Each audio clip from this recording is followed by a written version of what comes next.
Hello, everyone. Welcome back to Stick to the Scriptures.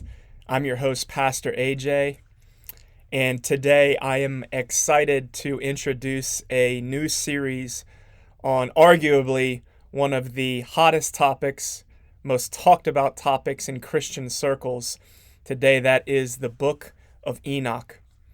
The book of Enoch has garnered attention for many reasons, some very good reasons and some very bad reasons, of which we're going to look at in this series. And so my journey with Enoch actually started over 4 years ago when I was doing a Bible study in the book of Jude, and this topic came up, and it was something that the Lord led me to begin to study and search out, and I've been doing so for many years now. And so I do feel that I can at least present the arguments on either side of the book, and then allow you in your journey to make a decision on how you're going to view this book in relationship to the rest of the books of Scripture. And so, before we kind of get into an introduction of the book of Enoch, I do want to say this and set this out kind of as a warning. There's a lot of information and a lot of videos out there floating out in the YouTube world and the internet world about the book of Enoch, most of which are what I call bite-sized snippets. They don't really actually get into the text itself, which is something that I'm going to do in this series. So if you're just looking for a quick, answer to your question, this may not be the best series to get into. But if you really want to take this seriously and look at the evidence that's presented in this book and how it is referenced in the Western Bible, then I encourage you to dive in and and stick with me. And if this resource helps you, maybe you're a beginner Bible student and this is brand new information to you, or maybe you're an advanced Bible student. You've been walking with the Lord for a while and you've wondered about this book, or maybe you're even a pastor and you're getting questions from your congregation about this book. I hope this is a resource, can be a resource for you and add value. So with that being said, let's go ahead and today do a brief introduction into the book of Enoch. So what is this book that we call the book of Enoch? And there's actually 3 books of Enoch. So before we confuse anyone out there and I say the book of Enoch and you go and start reading 3rd Enoch, the book of Enoch that we're going to discuss in this series is the book of 1st Enoch. The book of 1st Enoch also goes by the name of the book of Enoch. So you might hear the book of Enoch talked about, the book of 1st Enoch. Those are the same books. We're not talking about 2nd and 3rd Enoch, just to clarify that from the outset. Now, if you were to just do a brief Google search, or nowadays a brief ChatGPT search about this book, you're going to find that the majority of scholars, both on the conservative end of the spectrum and on the liberal end of the spectrum, believe that this book is actually a book that was not written by Enoch, but was written by many different authors that lived well after Enoch, that wrote this book somewhere in between the 1st and 3rd century BC, before Christ, and that this compilation of these different texts were pulled together into one book, one volume, known as the Book of Enoch. So you could kind of think about it, how the Bible was compiled. The Bible is a set of different writings by different authors that were pulled together or compiled over time into one book. A similar process is at least what the majority scholarly community would hold. The first full manuscript of this book that had all the contents and all the different sections pulled together into one scroll actually dates back to the 15th century, and it was a copy that was found written in the language of Ethiopia, which that language goes by Ethiopic or Ge'ez.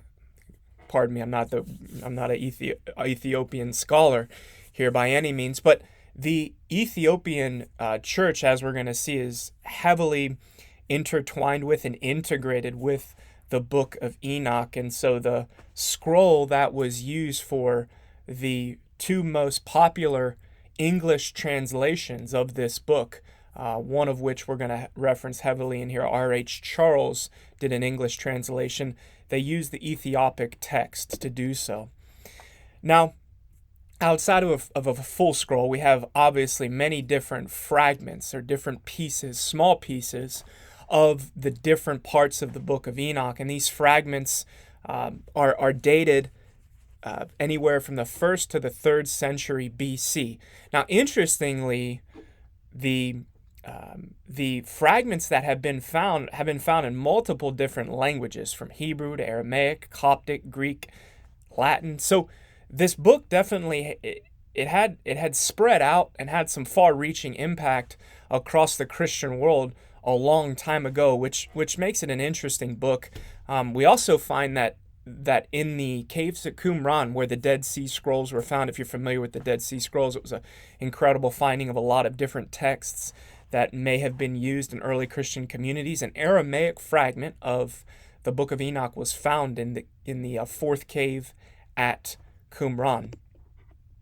Now, when we look at the book of Enoch and its relationship to the church and the different Bibles that are recognized in different parts of the Christian world, the only church that would consider Enoch to carry full canonical weight, meaning that it holds it on the same level of authority and inspiration as, say, the book of Genesis or the book of Isaiah or the book of Matthew, would be the Ethiopian Tawahedo Orthodox Church and the Eritrean Orthodox churches. So their canon actually contains, and the list is different based on what source you use, anywhere from 81 to 88 books, which is obviously quite a few more books that they consider authoritative than churches in the West that typically will use either the Protestant Bible, which has 66 books, or the Catholic Bible, which has an additional 14 apocryphal books in addition to the 66. So that's something that, again, makes this a very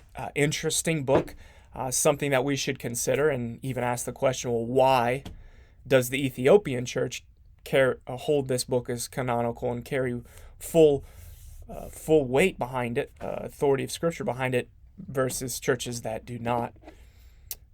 And like I mentioned, this book is completely excluded. It's not even included in the Catholic Bible, which has, like I said, 14 books in addition to the 66 that the Protestant hold, and it's not considered authoritative in any way in those traditions. Now, I kind of want to give you a glimpse into just the general big ideas in the book of Enoch so we can get an overview. Now, this book is very extensive. It is a long book. It has a lot of different ideas presented. So the way that I like to describe the book of Enoch is it, in its general sense, attempts to fill in the gaps. And what I mean by that is there are frankly a lot of stories in the Western Bible. And when I say the Western Bible, I'm referring to the 66-book Bible, the Protestant Bible. There are a lot of stories in the Bible that only give the reader a very small amount of information, and a lot of times leave the reader wondering, well, what else happened within these stories? Why did X, Y, and Z happen, and we're just not given the information? And so what Enoch tries to do is it tries to, explain, hey, this is what happened in that story. This kind of gives you more color, more context around why God did this, why this happened to humanity, why angels did this. And so, for example, some of the areas that Enoch fills in the gap on, or is the first thing, is where Enoch went when he disappeared. Because we're only given 2 verses in the Western Bible about Enoch. There's a scripture in Genesis about him and a scripture in Hebrews about him, and they both essentially say the same thing, that Enoch, the 7th from Adam, walked with God, and then he was not, for God took him. Some translations say that God translated him, which obviously leads the reader of the Western Bible to say, well, what happened? Where did he go? Did he die, or did God take him into heaven? And if he did, what is he doing now? Right? Just logical questions you would ask when you read that. The book of Enoch actually attempts to explain everything that Enoch was experiencing after he was taken up from the earth. Everything from getting a backstage tour by angels themselves on how the sun works, how the moon works, how the stars work, how the winds of the earth, where they come from, how weather patterns are originated in the earth. A lot of different things that we'll get into. But again, that's just an example of kind of this filling in the gap that the book of Enoch tries to do. Another really big idea that it speaks on is the reason for the flood. Now, when we read the Western Bible, we're not given extensive details about why God flooded the earth. We are told that the earth had been corrupted to such a degree that God needed to cleanse it and essentially start from scratch. But the book of Enoch actually gives the background context of how the earth became so corrupted, which leads us into the next filling in of the gap about the fallen angels. Again, in the Western Bible, in the account of Genesis, we're really only given a few scriptures about how angels essentially came down from heaven, lusted after the daughters of men, ended up having sex with them, and then gave birth to a hybrid creature that had angelic DNA and human DNA known as the Nephilim. And then how these Nephilim would end up corrupting mankind, teaching them all types of information and secret knowledge that would lead God to say, this earth has become so corrupt that I need to flood it and start afresh. So again, filling in the gaps on that story is what the book of Enoch will do. It'll also tell us about the origination, or where demons actually come from and why they're still here on the earth. So some big overview ideas there. Extensive descriptions given in the book of Enoch about cosmology. So, if you are somebody who really is into, studying creation, Enoch gives a lot of information about the sun, the moon, the stars, wind and weather patterns, even the calendar, how the solar calendar works, how timekeeping is kept in heaven. Really, to be honest, fascinating ideas that he presents. We also get quite a bit of information about the invisible realm of the underworld, about angels and demons, how angels function, their capacities, their powers, their roles assigned by God. Interestingly, how different angels are put over different parts of the cosmos to keep them in order. Really, again, I will say this book is a very fascinating book and really stirs the imagination of the reader. We also get a lot of prophetic and apocalyptic details in this book about the return of the Messiah. So, if you're familiar with the book of the Revelation, the last book in the Western Bible, Enoch has a lot of similarities in different parts of it, describing the future return and the Messianic kingdom, God's New Jerusalem descending to the earth, the future lots of the righteous and wicked. Again, all these concepts are compiled into this book known as the Book of Enoch, or the book of First Enoch. So, hopefully you're still with me here. Hopefully I didn't just scare you away, but if you're still going with me here, let's look at what we would call the manuscript history. Now, the manuscript history of a text is essentially looking at the chain of custody of the text, trying to find out when the text was written, who it was written by, what language was the original possibly written in. All important questions when we engage in the art of textual criticism, which is what biblical scholars and theologians will do when they look at a text to try to ascertain details and truth from it. So when we look at the manuscript history on the book of Enoch, like I said in the beginning, this is a very fragmented compilation of different texts all pulled together into one book. Now, depending on which scholar you read from, or what version of the book of Enoch, English version you might read, you're going to see this broken into sometimes 4 sections, sometimes 5 sections, sometimes 6 sections. Based on my research and my interaction with this book, I think 6 sections actually gives it a little bit cleaner cut division of the types of books.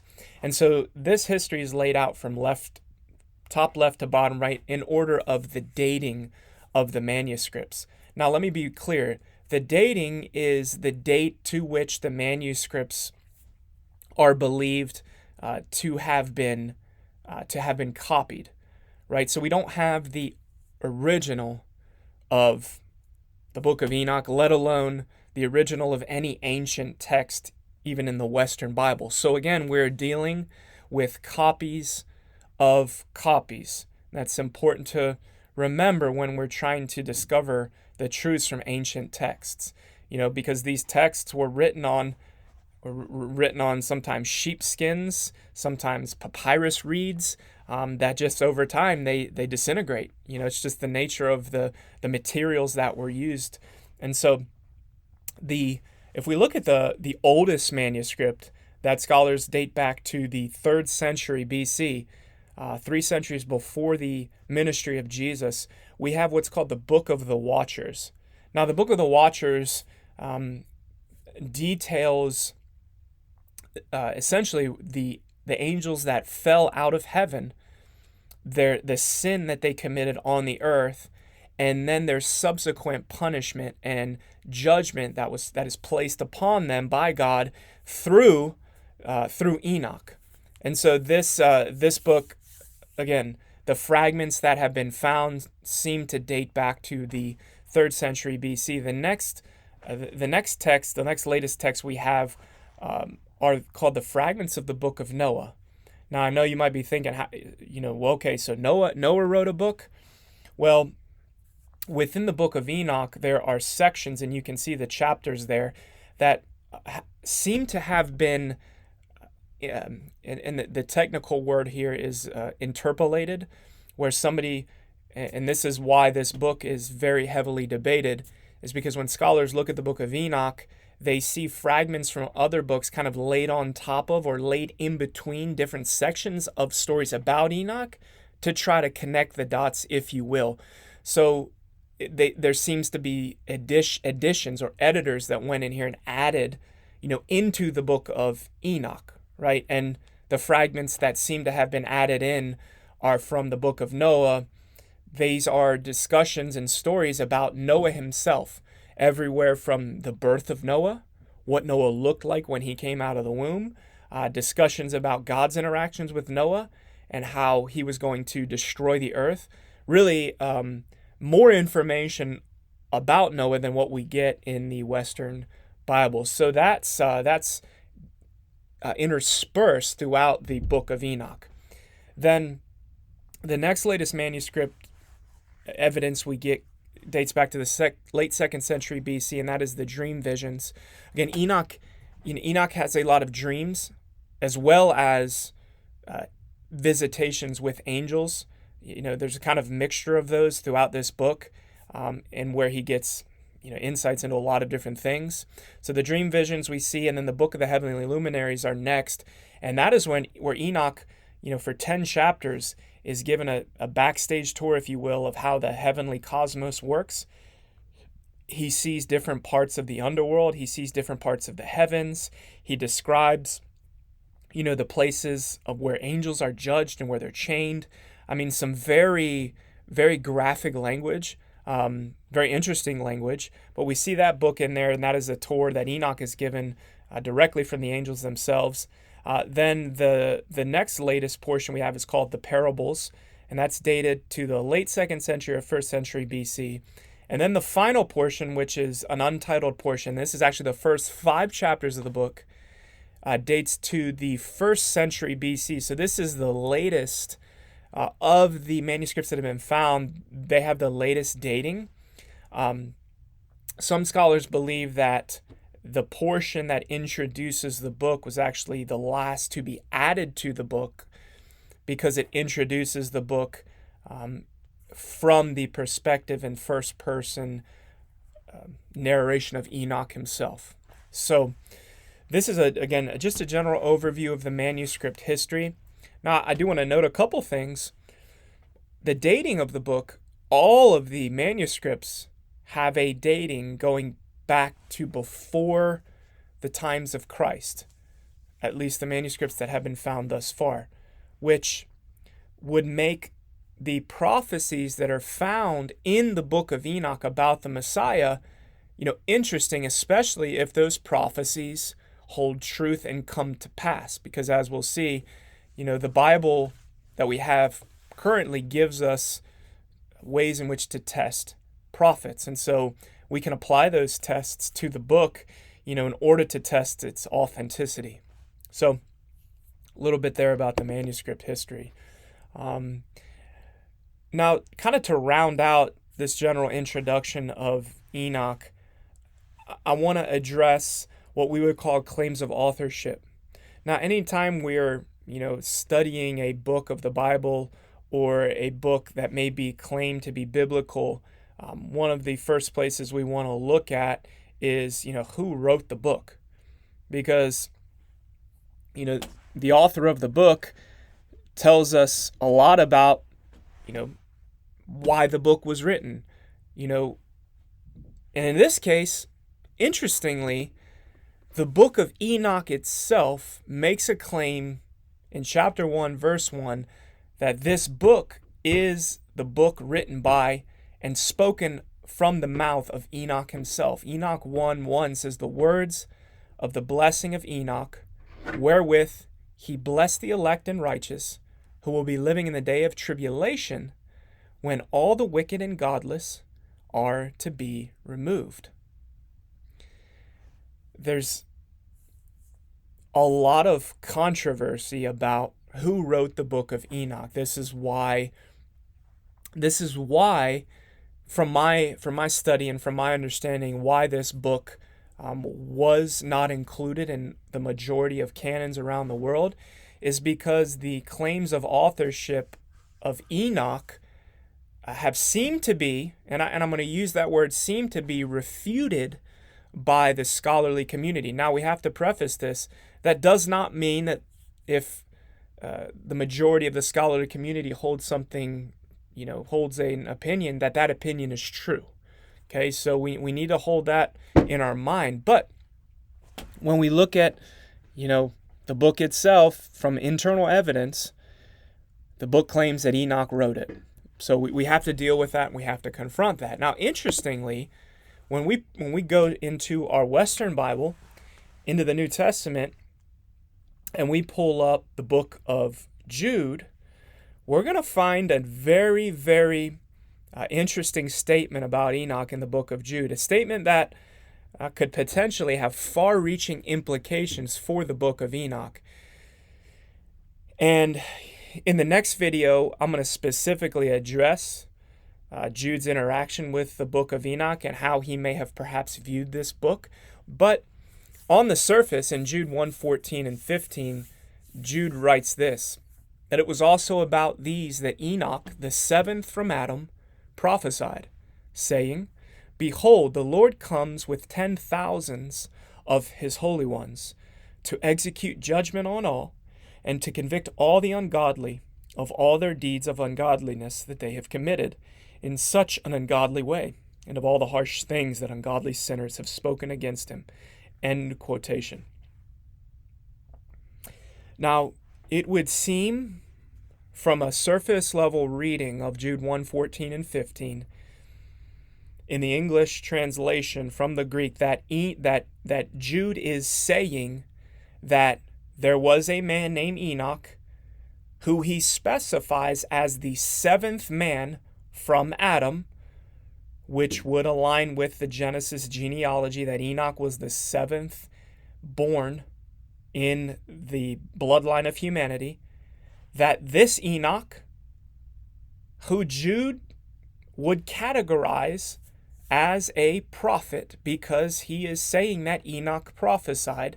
So that's something we got to hold in our hand. It seems to be that Jude is saying that Enoch prophesied, which would make him a prophet, because somebody who prophesies is a prophet.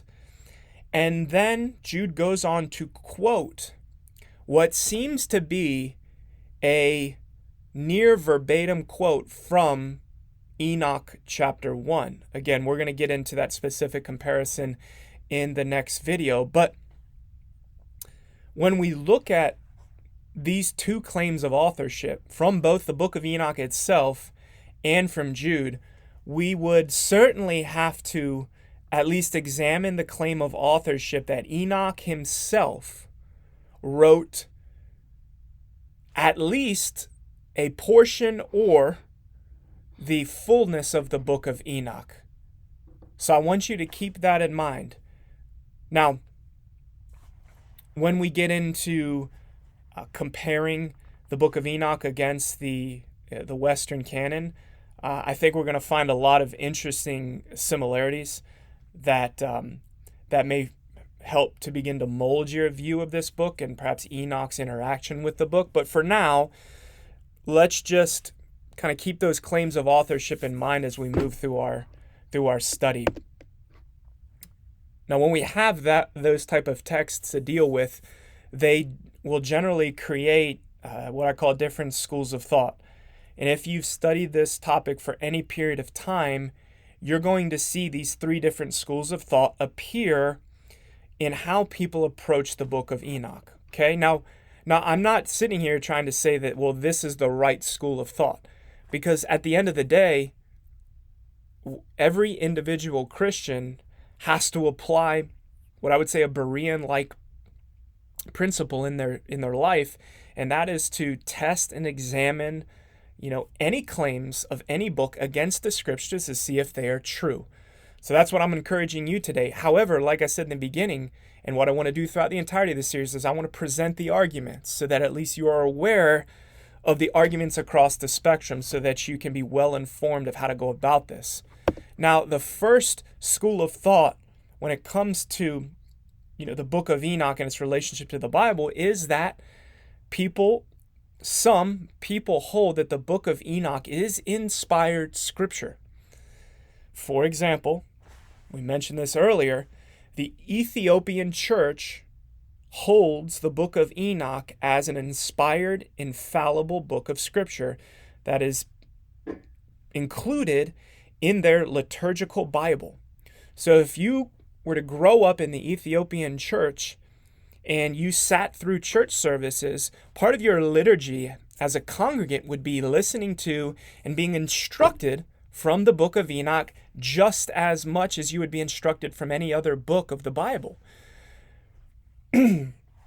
Not only do we see those that hold the book of Enoch as inspired scripture reference the Ethiopian church, many of them will reference the heavy usage of this book by New Testament authors and early church fathers that attested to its inspiration. So I will say those are not weak arguments if those arguments can be proven true.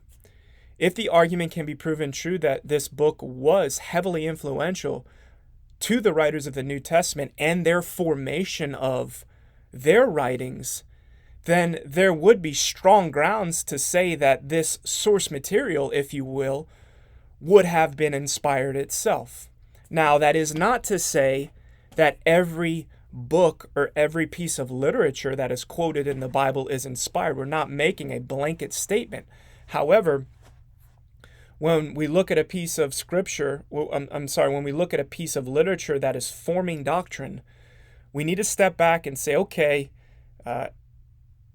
we need to seriously consider why these authors were doing this, how they viewed this book, and even up to the church fathers, which we'll get into, which one of them really held this book highly in high regard.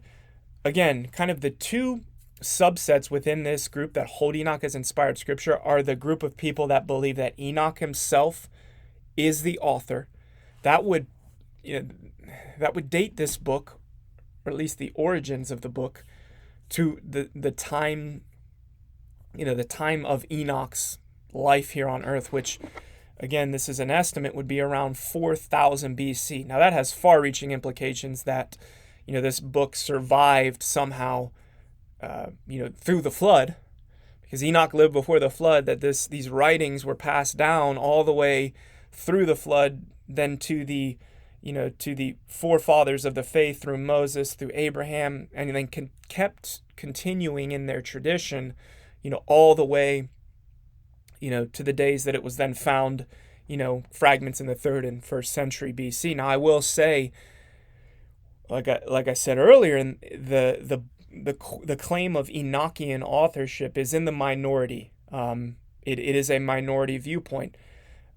Those that hold Enoch to be inspired, that are in the majority, actually hold the author to be an anonymous, or a few multiple anonymous inspired authors that were given divine revelation in the Second Temple period, from somewhere between 516 to 70 BC. That these anonymous inspired authors received this information from God about what happened thousands of years ago and wrote under the pen name of Enoch for many different reasons. That's why sometimes when you search and study the book of Enoch, you'll hear it referred to as a pseudepigrapha. A pseudepigrapha comes from the word pseudo, which means false, and graph, which means writing or false writing. Now, that does not mean that the literature itself is false or incorrect. That's a description relating to the authorship of the book, that the person who claimed to write the book didn't actually write the book. Now, you might say, well, how in the world could they then consider it inspired if the book says that Enoch wrote it, but Enoch didn't write it? Isn't that a lie? And again, that is one of the arguments against this book. However, there's arguments brought up. This same argument has been brought up for other books that are included in the New Testament, such as the most argued one amongst the scholarly communities, the book of 2 Peter. There are strong arguments that 2 Peter is a pseudepigrapha, that even though Peter claimed to have been the author, that it was actually written by somebody under the pen name of Peter. Now, why pseudepigraphas circulated during this period of the Second Temple is pretty well attested.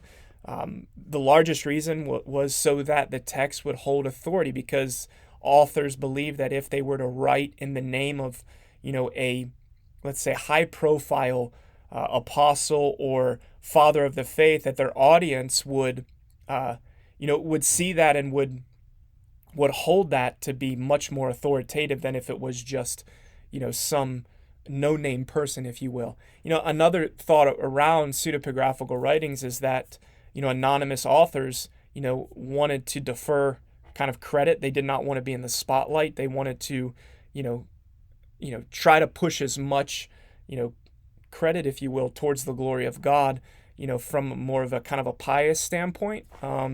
So that is a couple of the reasons about why scholars think pseudepigrapha, was so popular during the Second Temple period. But those are the views on the authorship of the book, and those that hold it inspired would look at it as that way. Now, the second school of thought around this book is that the book of Enoch is actually very important literature, but it is not inspired scripture. There is a large group of Christians that would say that we need to read the book of Enoch, and that we need to think about it in the ways that they believe the New Testament authors thought about it, as a book that was very important but was not necessarily recognized as canon. One of the early church fathers, a prominent one at that, was Origen. And we can ascertain from some of Origen's writings, for example, in Contra Celsum, the way that he talked about Enoch. Origen didn't regard Enoch as necessarily a canonical book, but he didn't wholly reject it either, which is interesting. Origen would say that it was something that we need to consider, but we don't need to go all out and include it in the Bible, unlike other church fathers that held it as, on par with scripture, such as Tertullian and Clement, which we'll talk about later on. And then the last school of thought around the book of Enoch is that essentially it's a distraction, it's irrelevant, and it's to be disregarded. As of the date of this video in 2025, that is still of these three schools, that would be the biggest group of people. This book, again, is still, if you go to church, you're probably not going to hear this book discussed. Definitely not from the pulpit. Now, does that change in the years going forward? Only the Lord knows. But as of today, most churches will disregard the book and guide their congregations to completely disregard it. Now, is that the best? Is that the best course of action? Maybe, maybe not. But it remains to be seen as we dive through the rest of this book. So, in the next video, we're going to start to look at the writings of Jude, because the writings of Jude actually have a lot of implications for how we're going to look at the book of Enoch, and I want to get into some of the reasons why Jude may have been referencing either Enoch himself as the writer or a pseudepigraphical writer of the book of Enoch. So, if this has been a good introduction for the book of Enoch, I ask you would maybe consider sharing it with somebody that may be intrigued, or somebody that has asked questions. Again, if you do have any questions about this, I'll try to answer them the best I can. You can send an email to sticktothescriptures. That's sticktothescriptures@gmail.com. So that being said, guys, God bless you. And as always, stick to the scriptures.